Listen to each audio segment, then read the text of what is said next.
பகிர்ந்து கொள்ள போறாங்க கணித பேராசிரியர் எஸ் ரூபன்ராஜ் அவர்கள்.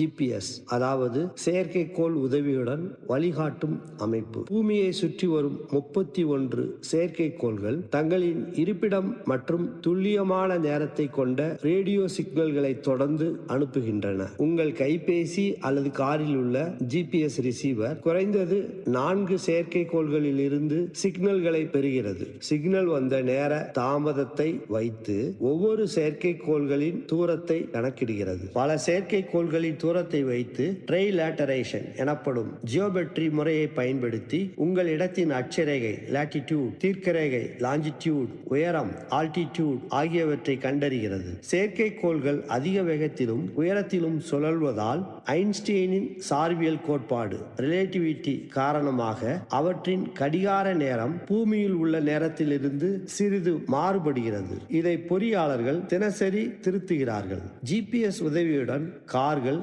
விமானங்கள், கப்பல்கள் பயணம் செய்கின்றன.